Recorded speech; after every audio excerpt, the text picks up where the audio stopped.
I don't know about you, but I've found myself looking for happiness in all the wrong places, so to speak. As an entrepreneur, I always thought that happiness was just one step ahead of me. Oh, if I do this, then I'll be happy. If I raise money, then I'll be happy. If I get this version of success, I'll be happy. If I sell my company, I'll be happy. And I always was looking for happiness externally, as though it was something outside of myself and it was something that was going to be happening in the future. And it turns out that's totally the wrong way to look at happiness. What we do in today's conversation is we take a deep dive into what we can do internally to build the muscle of happiness. And there are 9 practices that my guest, Ashish Kothari, recommends to help increase our awareness of happiness and give ourselves, frankly, permission to be happy. And so this episode is really going to change how you think about happiness, and you're going to understand that a lot more of it is in your control as opposed to being things that you are purely at the mercy of externally.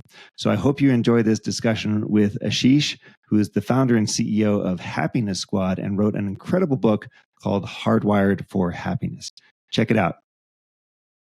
Hey, everybody. Welcome back to The Conscious Entrepreneur. And Ashish Kothari, man, it's great to see you. Thanks so much for coming to join us today. Alex, it is such a pleasure. Thank you for having me. And thank you for all the amazing work that you're doing around conscious entrepreneurs and supporting our entrepreneurs. Thank you so much. Now, Ashish, you are the founder and CEO of the company Happiness Squad. You also run a podcast called Happiness Squad. You also are the author of the book Hardwired for Happiness, which I have right here and which I've read. So happiness is obviously top of mind for you. Tell me about your motivation to devote your life to happiness.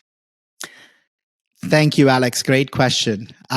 So after a 25-year career in consulting and 17 of those as a partner at McKinsey, I get this question a lot. Why did you decide to leave and become an entrepreneur? And second, why did you decide to focus on happiness, right? It just feels so throwaway, right? Like happiness. Yeah, we all want to be happy, but why build something on happiness? And my answer is the following, Alex. Happiness, the other word for happiness is human performance. Think about, when do you operate at your best? Is it when you're stressed, anxious, resentful, angry, sad, depressed, feeling lonely? Or is it when you truly are happy? You truly are content. You're living into a bigger why. To me, happiness is human performance. And the data is so clear from the science of happiness, right? That at individuals, if we can teach people to be happy, they are more successful, more productive, more creative, more innovative, are kinder, are more resilient. Who doesn't want that? And if we can help leaders build organizations that flourish, those organizations have 2x higher stock market returns. They are more productive. They're more profitable. They have 65% lower attrition. So for me, my work around happiness and this work that we're doing, our mission is to help 1 billion people democratize happiness, truly integrate the science and art of happiness into our day-to-day lives.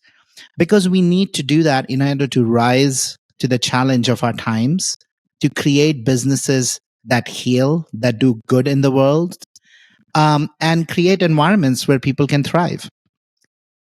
That's the reason why happiness. And, I say, people pursue happiness as an end through all the hard work, sacrifices, etc. I'm like, why not go at it directly, right? Why not actually make happiness be the means through which any end you want becomes easier to get?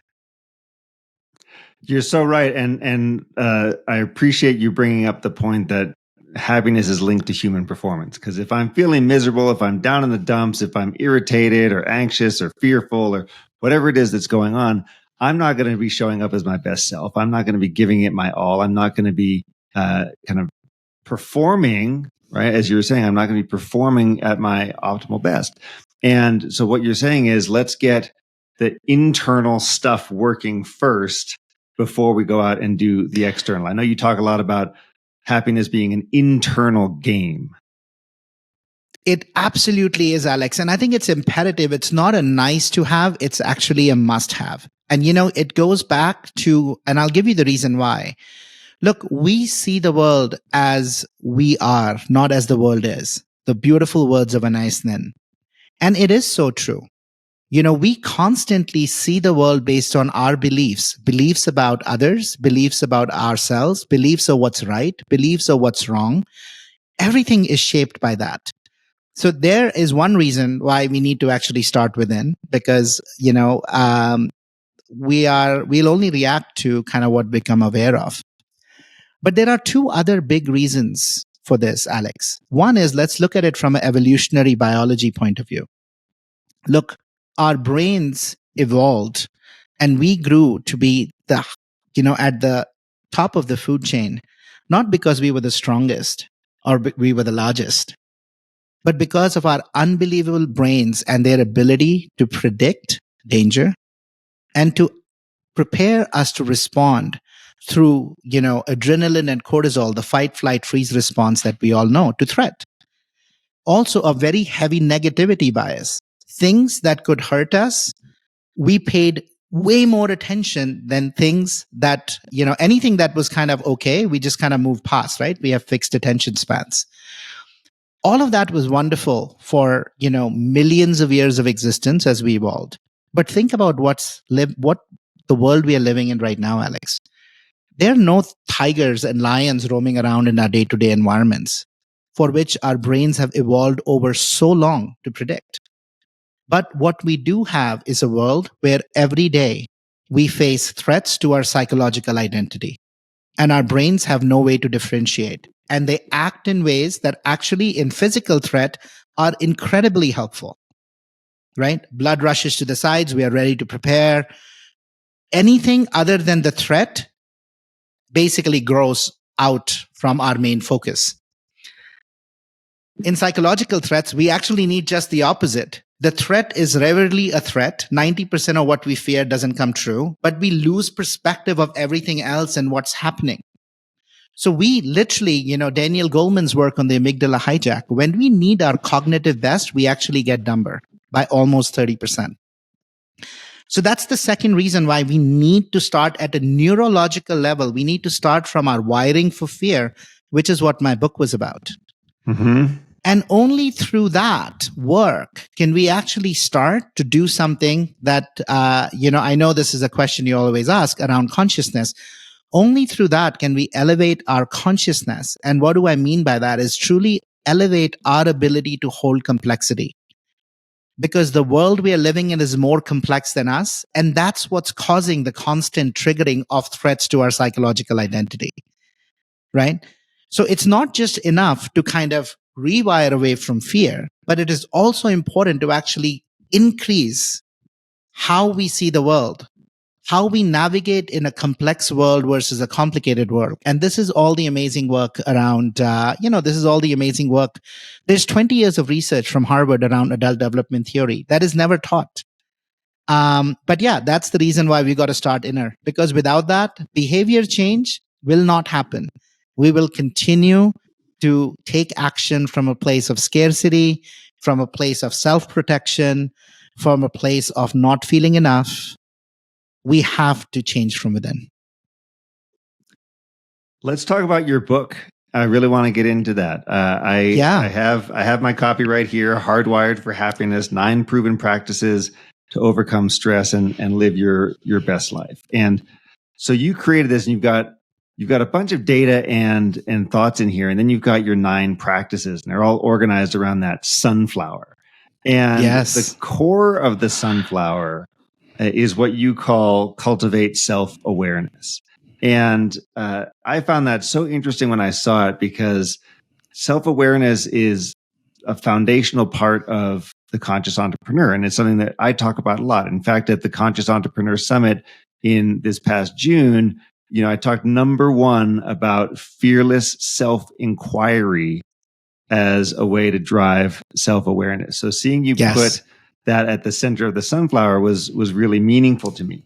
The other things that you have in there are things like define your purpose, embrace mindful living, practice gratitude, master your emotions, fuel up with compassion, invest in well-being, build a community, and live with intention. So there's a lot of stuff here. 9 is a big number. It's hard for people to keep 9 things in their head at any one time. But how did you come up with this? How did you come up with this model, and how did you start to create, the rest of the ideas that go around to support them? Because each one of these in the book has got examples, and it's got meditations, it's got journaling prompts, and it's got science to back it up. So tell us a little bit about the overall model here, and then we'll get into some of the specifics. Yeah, beautiful. Thank you, Alex. So yeah, look, I would love to say that I sat down and I kind of deductively arrived at it. It was not. I did do my reading, right? Nothing happens without preparation. So I did actually read over 500 books. I'm on my 625th. We published the book a year ago. I read over 500 books across the spirituality, psychology, neurosciences, and philosophy. And I have to tell you a funny story. And many people find it surprising. The title of the book was actually not Hardwired for Happiness till it came back from the editor. My work was not about happiness. And in a way, it's actually funny because you can't pursue happiness. That's one of the core elements of the science of happiness. If you pursue happiness, I can guarantee you'll be unhappy. Happiness only ensues from living a virtuous life, from living a life, right? Where, you never look at the sun directly, as Dr. Tal Ben-Shahar says. You have to see the colors. These are 9 practices, are those 9 colors for me that make up happiness. The book was actually called originally From Fear to Freedom, a journey from within to live your best life. And really, that's what I was searching for, was what actually keeps us stuck in uncomfortable places, uncomfortable jobs, relationships that sometimes too long, that have no longer kept our nurturing, right? But they're draining us. We know we need to shift, but we are stuck. We can't. And I was curious about that. What keeps us stuck? And that's why, Alex, now it makes sense. Awareness was at the heart of it. Like, what keeps us stuck is what keeps me stuck versus you stuck. And why in this job you love it and I hate it has nothing to do with the job, has nothing to do with the person. It has to do with me. And that's where awareness came in. Then I realized in my journey that the other important nugget was the gravitational pull of what we have, because we are so risk averse, right? When you want to transition to anything else, the pull towards that will be lower than, the push towards that will be lower than the pull we have of current state. Don't do that. You already have a job. You're a partner. You're making 7 figures. You want to go do something else. You think you're going to be successful? Oh my God, no way. Look at how hard it is. I realize it is the power of purpose that can create a higher gravitational pull that frees you from gravity of Earth, from current state, right? So that's where purpose came in. And that was kind of similar, was the origin of so many of the other practices, Alex, right? Gratitude was about overcoming our brain's negativity bias. How can we consciously tune into the abundance that we have? Somebody asked me, people when ask me, how are you? I always say, I'm awesome. And I say it truly with a big smile. And then they say, why are you awesome? What happened? I said, nothing. I woke up. I'm alive. I'm breathing. I'm walking. Do you know how many people didn't do that today? I mean, the chance that I'm breathing and alive gives me an opportunity every minute to do something, right? Do something of value, make a difference, change if something isn't right. We all are going to die one day. So it's these practices that each one of them was designed to help people shift away from things that hold them back into living in unison. And if we do this, happiness ensues. And that was kind of my editor when she kind of read through it. She said, Ashish, what you are talking about is happiness. And you don't explicitly call it out, but that's what your book is about. And that's how we changed it, right? That became Hardwired for Happiness. And you are right, Alex. There are 9 of them.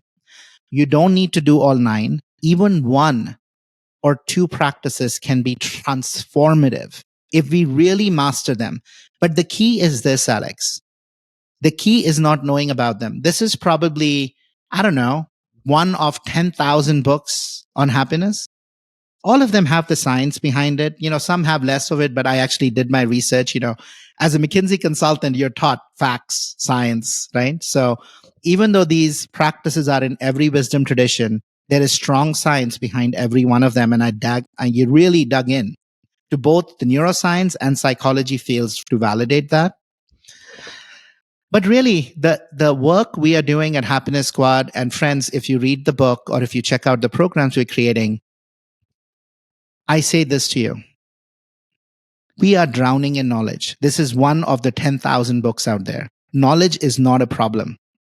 We are drowning in knowledge. We are parched for practice. We find no time in our busy lives to practice. And so my invitation is the following. Even if you took one practice, like the practice of gratitude, or the most profound of the practices, awareness, knowing yourself, right? I mean, that's a lifelong journey and maybe beyond, Alex, as so many of us know. But gratitude is something we can practice every here and now. In 8 weeks, if you practice every day, you will notice you will feel a lot more happier. You will feel a lot less stressed, a lot more connected, because you'll start to fundamentally change the neural wiring of your brain. Which are the practices that trip people up the most? So we know that self-awareness is like this big, big, hairy, kind of complicated one. Where are the ones that people you find struggle? I'll tell you the ones that it's what I struggle with the most, and I know what most people struggle with. It is mastering your emotions. And the reason it is first of all, right? Happiness is not about avoiding suffering. Happiness doesn't mean you're not going to have suffering. You're not going to face anger, anxiety, fear, resentment, shame, guilt. And the reason this practice is so hard for people, Alex, is for a couple of reasons. The first is we are taught, first of all, we don't want it, right? Even at a core level, we crave things that make us feel good, and we are averse. We run away from things that we don't like. And our reaction when we see them is either we numb it or we get so upset and we act it out. So that's kind of deep in it, right? As every human, we want to be happy. There is nothing we do because it brings us suffering. Even if we suffer now, we do it so we'll be happy later. No, very few, right, suffer just for the sake of suffering. So we don't like suffering. So that's the first reason why people struggle with it. The second is the energy that many of these carry, these emotions. The reason we struggle with them so much is they have such a strong charge. Anger is an outward energy burst. Shame and guilt is an inward. We want to just cover ourselves up. I mean, it is so strong. And in that moment, we forget that we are more than our thoughts and we are more than our emotions. So there is this fundamental, till we actually practice over time, being able to be with this difficult emotion, witness it, take care of it like we would our daughter or son or a loved one when they are suffering. Just be with it till we learn to be with it, not try and fix it, not try and numb it, not try and act out. It is not easy. So that is the hardest practice. Personally, for me, that's the one, that I struggle with the most. And by the way, it comes up for something that you care about the most, right? For me, like my son, I care deeply about my son. And I'll just tell you, I'll be really vulnerable, right? I'm not perfect, far from it. I've been doing this every day. I have a lot of practices I do every day. My son said to me on dinner 2 days ago, you need to go see a therapist for your anger. And he was, literally, he's 13 years old. He's like, you need to go see a therapist. And it's not that I'm shouting my anger at, if you ask 99 out of the 100 people I talk to, they're like, you're the happiest person I know. But when it comes to interactions with him, I get often triggered, right? He's a 13-year-old. I have to remind myself continuously using the 9 practices how little time we have together left. And that's not how I want to show up. And yet, with that intention, with that understanding, sometimes anger takes over. Now, through the practice of compassion, I am able to go back and say, listen, I am sorry. I'm able to apologize. I'm able to role model that we don't need to be perfect. That doesn't need to be perfect. And we can work through that, right? But yeah, I fall into that trap more often than I would like to. And every day when I wake up, I have a meditation practice, and I intend my last 5 minutes are all about setting the intention of how can I be just loving today with him? How can I be more patient with him, loving with him? But it takes work. And yet I trip. It's so interesting to hear you talk about that. You know, in the mindfulness community and the consciousness community, there's this idea, which is totally false, that being happy or being mindful is all about not having emotions, as opposed to feeling them and letting them run through. And you know all this data here that emotions typically last what, like 90 seconds or 120 Yes. seconds. It's a chemical cocktail that floods through your body. If you resist it and repress it and fight with it and pretend it's not there, then it's just going to stick around for longer. It's going to get stuck in your body. It's going to get stuck in your psyche. If you can feel it, acknowledge it. Some people recommend naming it, right? Or sort of talking to it, for example. Then what? Then it can do its thing and be on its way, and you can get back to doing whatever you've been doing. Absolutely. And you know, there is one practice. It's actually a micro practice, Alex, in this program we've created called Rewire. By the way, so that's what we did, by the way, with the practices, right? To bridge the knowing to doing divide, because I know how busy we are, and that's the reason we don't do it. We literally went back to the neuroscience of habit formation to create 5-minute micro practices. And most of them are actually not doing different things, but doing things we already do differently. So they all can be integrated in 5 minutes or less in our days. And there is one practice that actually can help us increase the space, right? Because Viktor Frankl said it, between stimulus and response is a space. In that space is our ability to make a choice to act differently. There is a practice that I found to be incredibly powerful, that 5 minutes, 10 minutes, 15 minutes, if we actually grow that habit, it can give us more space. And that's this meditation I learned from this Indian mystic Sadhguru, which is around, I am not my body. I am not even my mind. And it's this ability to sit with that and with that mantra, find and see if we can create a distance between the thoughts that are emerging and what are the feelings. And what I found is if we do this consistently, and I've seen it myself, you know, my time, my ability to respond has actually gone up. And they have done extensive research around this practice, and it helps others too, right? So it's actually, again, scientifically backed. That's a big deal for me.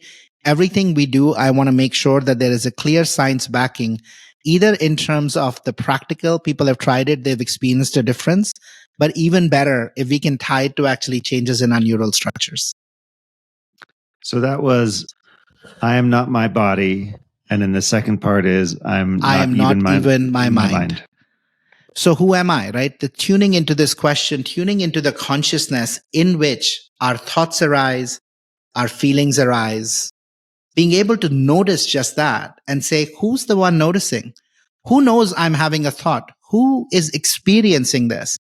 Just tuning into that, not naming it as God or universe or soul, or forget about all that. Just start to see that you, the witnesser, is different than what's being witnessed. Because if we do that, over time, we can start to stop using words like I am angry and start saying, I feel angry. We start to create space. I know that for Ramana Maharshi, for example, simply asking the question, who am I, was one of the most profound. Absolutely. Who am I beyond the titles, the names, the roles, the professions, the color of the skin, the nationalities, right? It's a deep, deep, deep, deep question. Yeah. Who am I? And so you had a serious "Who am I?" Series of questions, I guess, when you went from good student in India to going to IIT in Mumbai to then saying, all right, I'm going to the States and I'm going to work for IBM, and then I'm going to go get an MBA and work at all these fancy consulting places and go to McKinsey, obviously well known, big fancy company. I'm going to become a partner there, so even more elevated. And so you have a certain identity around that. Who are you? You are a successful businessman. You're smart. You're good at math. You've got all these sort of labels you're attaching yourself to yourself, and then you become a husband. You become a father. You know, all these things are floating around for you. So you have all that in your history, in your psyche, in terms of defining who am I. Mm-hmm. And according to what I've heard, and I want to hear directly from you, but according to what you've got in the book, you know, you then find yourself working 100+ hour weeks, traveling all over the place, not feeling fulfilled, not feeling excited, not feeling like you're doing what you're meant to be doing on this earth. Dare I say, those all sound like symptoms of burnout, and therefore really questioning who you are. So I want to know, and I'm curious because a lot of people that we talk to in the entrepreneur community go through major career and life transitions just like this. Yes. But walk us through that transition and how you did it and what you learned about yourself along the way. Yeah. Great question, Alex. Thank you. So look, I think for me, it came actually at a very interesting place in my life, Alex. I love the firm McKinsey. I still, it's funny, even a year in, it was 1 year. August 30th was my last day at the firm last year. And I still refer in the we, and we still refer to, in fact, I'm actually leading a program next week with a group of amazing women at McKinsey next week. I love the firm. I loved the clients. I loved the platform it gave me. Because, for me, my core had always been about relationships, and I had all the resources in the world to be able to help people. What I didn't love was the actual function that, my specific expertise in that, right? Which was all around operations at that, which is interesting.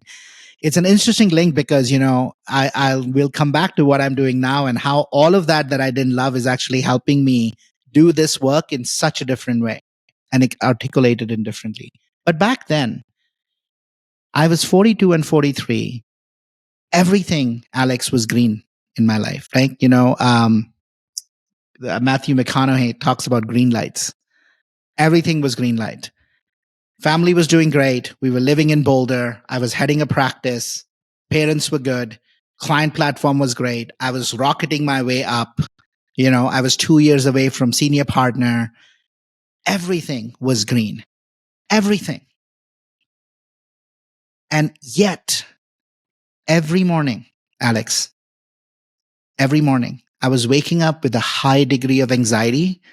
Many days, like literally my knees up to my chest, feeling like I needed to throw up. I would have this like real bile feeling of like, right? And it was debilitating in the morning. Once I started going, it was fine. But every morning I would wake up with this. And I didn't know why. Like, what am I worried about? What am I anxious about? What am I like? Because there was nothing. Like, it wasn't I was worried about my clients were going away or projects weren't going well, or I'm having relationship troubles, or I just got like a debilitating disease diagnosis. Nothing.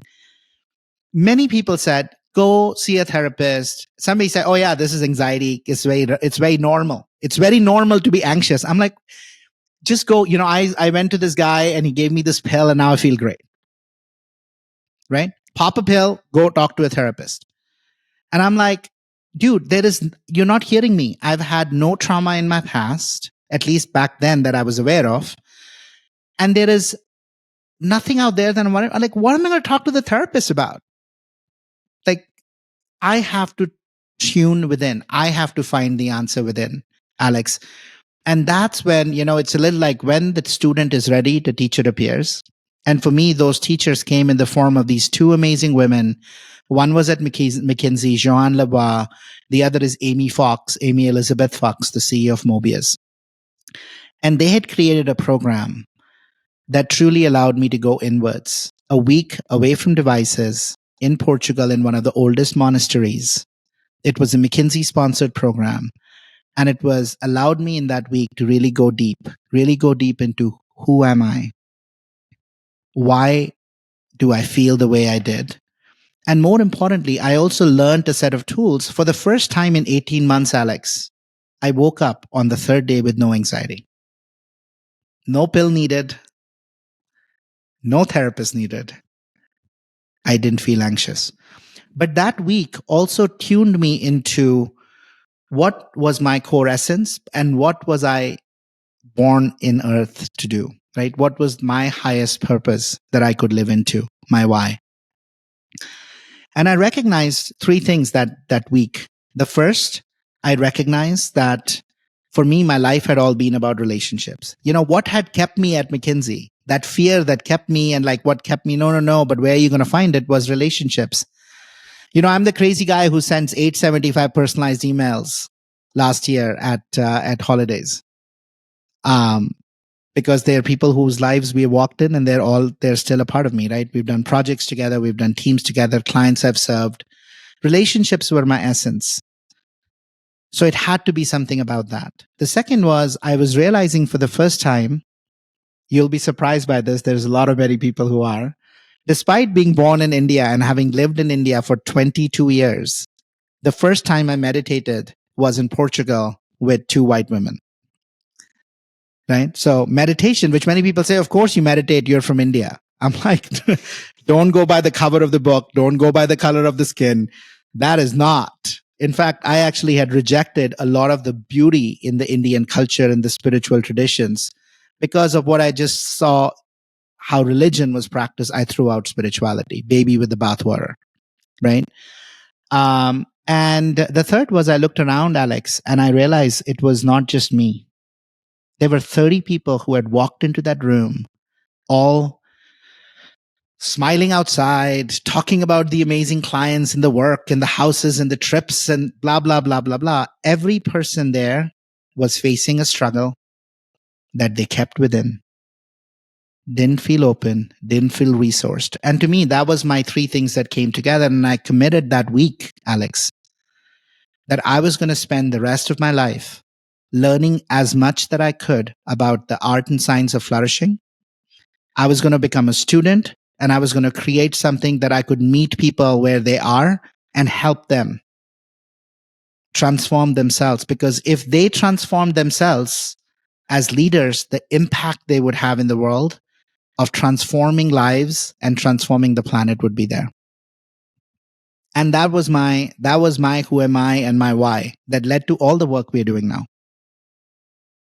And so that hits really well on practice number 8, which is building a community. So you said it wasn't just you. There were 30 people in that week-long session in Portugal. So all of a sudden you're realizing, hey, I'm not alone here. There are other people who are interested in this. And this links in directly with the conscious entrepreneur community. And one of the things that people value the most is, hey, wow, we're all going through this together. We're all realizing how difficult it is or what the challenge is and the things that are coming up. And so the parallel to the McKinsey crowd is very similar there. People saying, hey, I look successful on the outside and I'm ticking all the boxes and things are green lights, as you just said, but inside I'm still feeling a lot of anxiety or stress or friction. How can we deal with that? And it is so powerful to start there, Alex, right? And the amazing work you're doing with the community. Because my friends, I'm going to give you an analogy. Think about this. The only difference, right? And such a big difference it makes. If you think about it's the consciousness, the seed of consciousness, the place from where a leader leads that makes the difference between does the company grow up to be a Gap or Patagonia? They are both in the apparel business. They are both in the apparel business. They are both consumer brands. They are both profitable, right? It's not one is not for profit and the other is for profit. But yet the output they create and the impact they have and how successful they are is because of that consciousness of the founder. And that is the power of community. Collectively together, there is an opportunity for us to rewire a way, because if we don't do the work, we can talk all day long, Alex, about conscious capitalism and let's run our businesses to do good and make the profit be kind of, a side effect. This, profit arises, but we are here to change lives. That is not possible if you're stuck in scarcity, you're stuck in fear, you're stuck in anxiety. It's not possible. You just can't get there. We have to start here. You can't get there. We talk about, hey, psychological safety, be vulnerable. If you're afraid, you're not going to be vulnerable, right? We tell people, hey, take care of your health. If you're not well, physically, mentally, spiritually, you know how important as a founder it is to do that to achieve. You will not spend the time, even if it is 5 minutes meditating or working out for 45 minutes, because the fear of not being able to deliver 1 extra hour I can put into the business right now is going to make it more successful. This whole health thing, I can live into this later. Without that at the heart is not possible. That consciousness truly being able to rewire where we see the world as a place of abundance versus scarcity, where we see the world as a we versus a me, right? Only then is it possible to do all the other things we talk about doing. And so you went to the program in Portugal, and this was your first time meditating. How old were you at that time? I was 43. I was 43. Okay. I took my first meditation course here in Boulder, Colorado at the Shambhala Center, and I was beautiful. I was 29. So still not young, but 14 years ahead of you life in terms of that life cycle. Now, then I know that meditation became a big part of your life. You've done sessions with Sadhguru, you've done Vipassana meditation. So how did you get into all that, and what changed in your life when you started meditating? Yeah. Look, I think at the heart of it, what shifts is your ability to be able to sit in tension, right? To be able to be aware. And I tuned into meditation, but I also did a lot of spiritual readings, right? I read the Bible, I read the Quran, I read all the Yoga Sutras, I read many of the Buddhist texts, I read Taoism, I read Stoicism, right? All of these are like thousands of years. We've known about these things. We've known about meditation, prayer. They're every one of them. It's there, the power of it. But I started to experience it rather than just read about it, right? My Vipassana experience in particular was just magical. We talk before then, my engineering mind, this whole download thing, we talk about, it's just, this just came to me. By the way, the sunflower was a download. I was by myself in the midst of COVID in Breckenridge. Many people thought it was weird that I would leave my family behind and just go be a week by myself in a cabin. And in one of those meditations, that flower just came to me in its perfect form with every practice. It was like, this is how all of this learning you've been doing comes together. The idea behind Rewire, this program, this 1-year journey based in micro practices, 5-minute things that can change our life, came to me in Vipassana. When you tune into silence, only then can you hear the whispers, and they are whispers of the universe, of the wisdom. Otherwise, all we hear is our ego constantly chattering and telling us how we're not enough. Right? And that was the power of meditation. That's what the power of meditation, Alex, unlocked for me. That was the power of meditation that unlocked for me. And my dear friends, for those who are entrepreneurs right now, you might say, well, that's wonderful, Ashish and Alex. That's great that you did this at 29. I am 43 right now. I'm 44. I got family responsibilities. I got a bunch of stuff, man. Like, I don't have time to do this. Wonderful. I don't have time to do meditation. We actually designed a micro practice, which is literally 5 minutes. And so if all you take away from this podcast is this, do this tomorrow. find five 1-minute breaks in your day. Everybody can do that, right? Do we agree? Everybody has 5 1 minutes. And on that 1 minute, all I want you to do is stop what you're doing, plant your feet, close your eyes, and just take 6 mindful breaths. Follow your breath in, letting your belly expand, and breathe out. Feeling the air leave you, feeling your body relax and contract. Just do that 5 times in a day and notice the effect of that on your level of stress at the end of the day, the level of energy that you might have left at the end of the day, and just your ability, clarity of how you think right after that practice. If you want to realize how impactful and where this comes from and why should we do it, search up the recent study on Microsoft and back-to-back meetings. And you can see what happens to our brain and stress levels when we go back-to-back in meetings without breaks versus with breaks. And what is meditation? Meditation is nothing but paying attention on purpose at the present moment without judgment, right? We can all do that for 1 minute. And if we do that, just like that, you'll start to realize the power and you'll start to do more of it. I don't need to tell you to go after that from 1 minute to find the 5 minutes. And then from 5 minutes to 10 and 15, etc. Where today I wake up every morning and whether I do anything else or not, I sit for 15 to 45 minutes every morning and I meditate. Right? I always do that, but I didn't get there by starting with 30 and 45 minutes and beating myself up for failing to do it.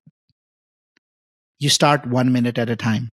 Do it 5 times. You can start before your day, you open your computer, you do a minute, 10, 10:30, do once, right after lunch, do a minute, 4:30, and then just before you walk into your home.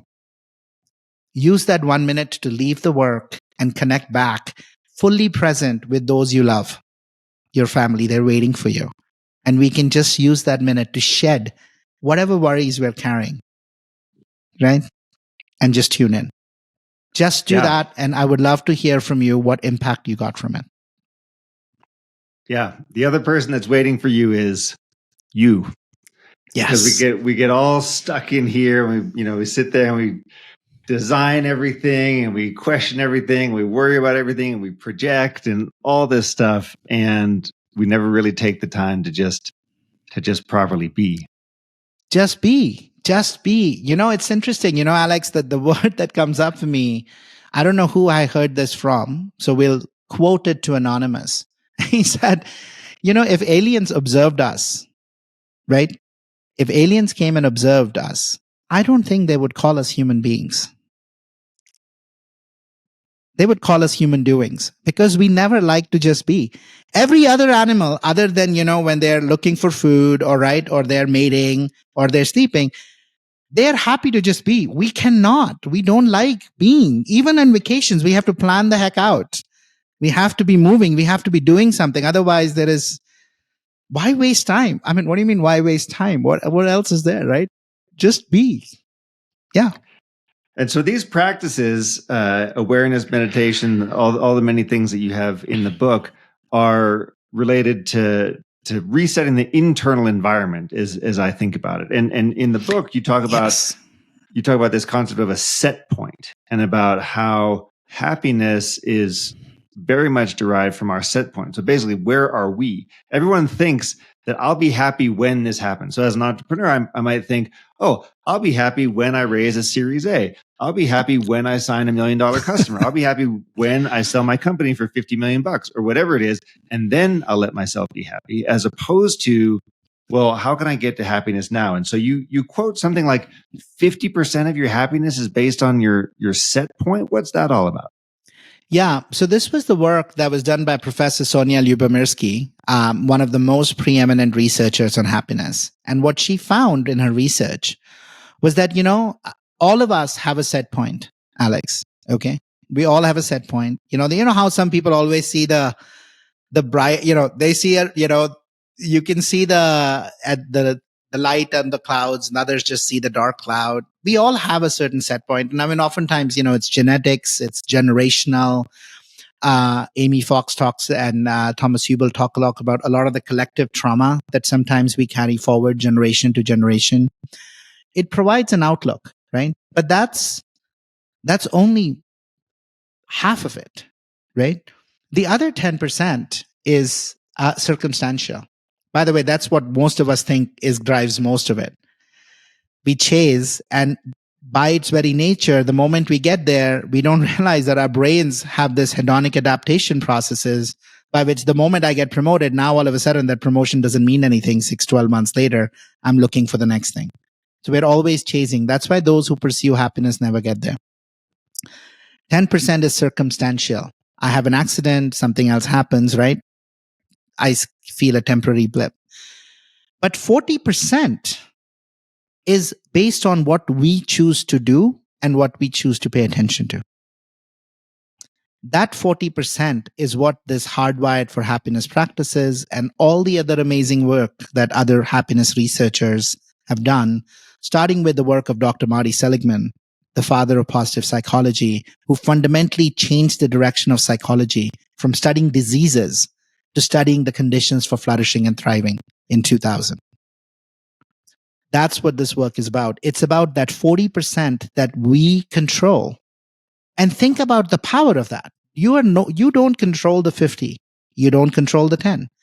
But that 10, unless you're really born with a 10% scale, right? Think about most of the time we can choose to be happier. The word is happier. We can choose to be anti-fragile. It's not about being happy or unhappy. It's about being happier. It's about being able to bounce forward. Okay, so thanks for clarifying my thinking on that. I thought this was working at the set point level. And what you're saying is there's a certain set point regardless that's sort of native within all of us, inherent within all of us. And then we've got 10% is how we respond to the things that are happening on a daily basis. What's happening to us? Yeah, circumstantial. Okay, and then the 40% is the muscle that I'm building. And can I increase the muscle? Okay. Yeah.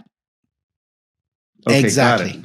Got it. Well, I took the Oxford Happiness Questionnaire as part of prepping for this discussion. So that's something that you got in the book. And for listeners who are not aware, the Oxford Happiness Questionnaire is 29 questions, which are given to you to gauge your sense of happiness. And some of them are positive questions and some of them are negative questions. So some of them are clearly indicators of that you want to be high, and some of them you want the indicators actually to be low. And then you get a score from 1 out of 6. And the point isn't to have a 6, I don't think. I don't think the point is to be a 6. I think the point is to say, where am I? Like, and understand what does reality look like. My score from yesterday was 4.8. So I thought that was good. It seemed according to the research that the average is 4.3. So I was a little bit happier than average yesterday. Yep. And now I have a tool that I can go back and reflect on over time to see how it's moving. And some of it will undoubtedly be guided by day-to-day events. But hopefully a lot of it then is just turning into the muscle that I'm building in that 40% of the things that I can control. So that's my hope. How have you seen people use that tool of this Oxford Happiness Questionnaire? And like, have you done it yourself, I assume? And what do you? I have, and I've measured it over time. Yeah, I've measured it over time. And I think the beauty is exactly that in Alex. A lot of people say, well, I did it. I'm higher than average. I'm good. That's not the point of it. It is that we can grow, right? Carol Dweck's work, growth mindset. That 40% is a muscle. Goes back. Our brains are going to keep us unhappy. Look, our brains aren't designed to keep us happy. Our brains are designed to make us survive, right? Always push for what's not right. So if we want to actually be happy, we have to work at it. We have to do all of these elements. For me, I use it every now and then. I go back. There are several of those scales. We're actually going to build our own shortly, 10 questions, because life is short. We want to bring it smaller and smaller. I think we've tuned into that. We're creating that for folks. But yeah, I go back to it. And friends, I'll tell you this, because I know the entrepreneur life. I'm living it. There's not many hours, and you might go, yeah, this is great, but this is one additional thing, and I don't have time to do one additional thing. My invitation is the following. There is a way to integrate these practices into your work every day. And if there were four, that I would say the following. Always tune into your purpose and connect it to the people who work for you. Make that be the way you attract people. Biggest driver of happiness. Secondly, you want to practice gratitude, empathy, compassion, optimism. Our practices 4 and practices 6. Do it in how we interact with people every day. Thank them. Celebrate every moment, Yes, you'll get to the Series A, but you're making progress every day. Yes, you'll release a product, but you're creating features and testing them every day, right? It is about, you can do that. You can create an energy positive environment, a net energy creating versus energy draining. Relationships. 60% of Americans are lonely. Most CEOs feel alone. Tune into the conscious entrepreneurs community. Tune into our happiness squad community. Find your people. You don't have to do this alone. And more importantly, you can create a community for your people. The biggest driver of high performance is not the IQ of people you're going to get. It is not, are they your friends or not? It is not their technical expertise. Project Aristotle, it's all about psychological safety. That only comes from a deep level of trust. All of Gallup work. If you have friends at work, less chances you're going to leave. Higher chances you're going to show up, right, with your full self. So tune into that. Practice what's in our community and the work that Alex is doing with conscious entrepreneurs and we're doing. Bring it into your work. Make this a part of your work versus one additional thing you do outside. And then the last is all the things around stress and well-being. Look, stress, our bodies are designed for stress. They are designed for stress. Anybody who does strength training, how do you get stronger? You put pressure on your muscles. They break down. If you give them the right nutrition and the right break, recovery time, they get stronger. You don't give it, they will get weaker and you won't be able to do what you want to do. You have an injury. Build in coping into your days. Build in those coping periods, those periods where we recover. And if you do, you can make stress into an ally. You don't have to avoid stress. If you don't create a certain pressure, you will not get to the performance you want. So there is a way, dear friends, to live into this work at your work. Don't keep it for mornings before or evenings. Do it as part of your team. And I promise you, you will be more productive. You will be more profitable. You will be more successful in no matter what you do. You can make happiness your competitive edge. Wonderful summary. Thank you. Yeah. So Ashish, as we're wrapping up here, I'd like to get your thoughts on a few things. You are living the entrepreneur life, new post-McKinsey life. And I'd love to hear, what is your definition of a conscious entrepreneur? Yeah, beautiful. It's 3 things, Alex. I think 1, and I'll highlight it in terms of a mind, thought, heart, and spirit. It's a mindset of abundance versus scarcity. Entrepreneur is a scrappy life. There is never enough. Don't be that. Tune into the abundance. Tune into connection. There is so many around here who you can tune in to support you and will give. And Boulder is such a beautiful community for that. The second is heart. It's not the me, it's the we. Community, the power of community. Connect, give and receive love. And truly that is a big part of it. A conscious entrepreneur is all about the we. And we, not just for the employees, but for all the stakeholders. Truly thinking about how do we grow the pie, how do we create more value versus how we split the pie. And the spirit, always tuning into our why. What is our bigger why beyond making money? In what way do we, through our offering, want to make a difference in the world? That is the definition of conscious entrepreneur. Operating from a higher level of heart, mind, and spirit. Thank you. And what are your personal practices? You sort of hinted at some of them, but what do you do on a daily, weekly, monthly basis for yourself? Yeah. So look, I think there are three that are the cornerstone. There are all of these that I actually do during the week and day because they have now become habits. You know, Alex, repetition, small moments, 5 years. I start with one practice at a time and they become a habit. And once they become a habit, they embody, right? 60 to 90% of what we do every day is habitual. So consciously doing nine, incredibly hard. Habitually doing nine, super easy. But the three that are they've been the biggest impact for me that I never forget. One is gratitude. Before I go to bed, I always bring to life the three things that happened today that were positive, that I'm grateful for. And gratitude is what I wake up with every morning. So that's a huge practice. The second, as I mentioned, was the practice of mindfulness. Even if I take 5 minutes, I always take the time in the mornings. You know, on the best days, it's 60 minutes. I will choose the time to be mindful and to be truly present. That's number two. And the third, my dear friend, is the power of community. I always call people on their birthdays. Many of them sometimes get surprised because we might not have talked or we haven't worked together or like 15 years and like, oh my God, you still call me. We haven't worked together in 15 years, but every birthday I get a call from you. In fact, if sometime I miss, they call me. They're like, hey, you didn't call me this birthday. What happened? Right? It's like everybody calls. No, not everybody calls everybody on a birthday. But you know, to me, those three always community and connection.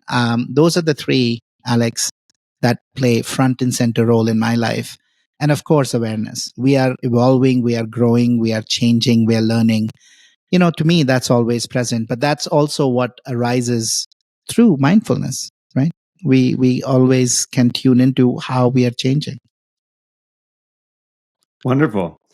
And I know that in your preparations for building Happiness Squad and for writing Hardwired for Happiness, you said you read 625 books or something. So, Yeah. you know, you are someone who's you've literally done the work, and you've done meditation programs, and you've done offsites, and you've done workshops and so on. And the question that I have is, what are the resources that you draw on the most? And if someone is trying to get to, you know, deeper in self-awareness, and they're trying to get to these three elements of the conscious entrepreneur, the head, the heart, the spirit that you were just talking about, you know, what do you most recommend? And I'm going to assume that you're going to recommend your book. And I guess the question is, on top of your book, which has got a lot of resources, what else have you really been inspired by?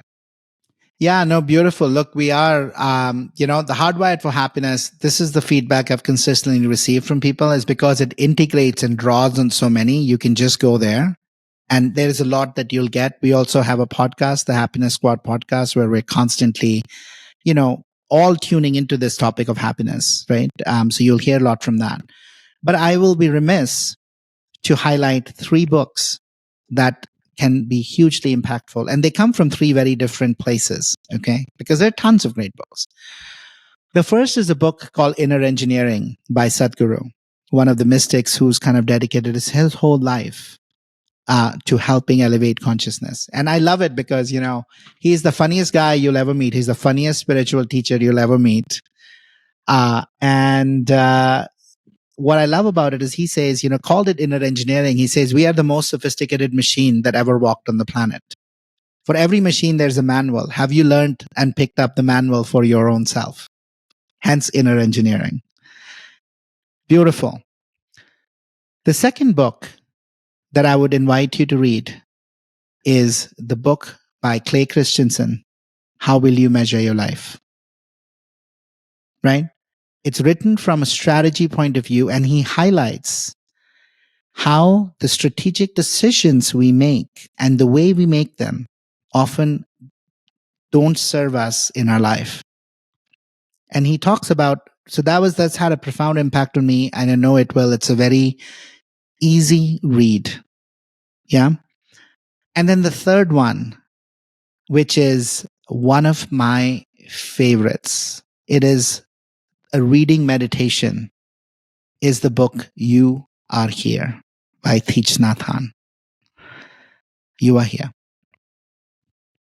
Those 3 books are the books that I would recommend you pick up and you read. Like I have that book, Alex, sitting right where I have my tea, and I'll just pick it up, and I'll just read 2 pages from it. And every time I read it, I notice how my heart beat just slows down. I feel a level of calmness because the words itself have that magic. Fantastic. What a great set of resources. Well, thank you so much, Ashish Kothari, for being here. I am really impressed and inspired by you and your journey and the way you've gone through a life with intention and the way that you are now bringing your gifts and your insights to the world. And I know that it's hard to leave a big fancy corporate job and go out on your own and do your own thing. And congratulations to you for doing that. And I'm a huge supporter of Happiness Squad. Love the podcast that you do. Love the book that you've written, and really appreciate you coming on and sharing your wisdom with us. So thanks so much for being here today. Well, Alex, thank you, my dear friend, for all the work that you're doing. This is so needed in the world because collectively together, as we rewire ourselves, we can create a kinder, gentler world. We can get out of the crisis that we are creating in the out there, but it needs to start in here. So thank you for getting the community together, holding the Conscious Entrepreneur Summit, keeping this work alive. So grateful for you. Super. Thanks so much.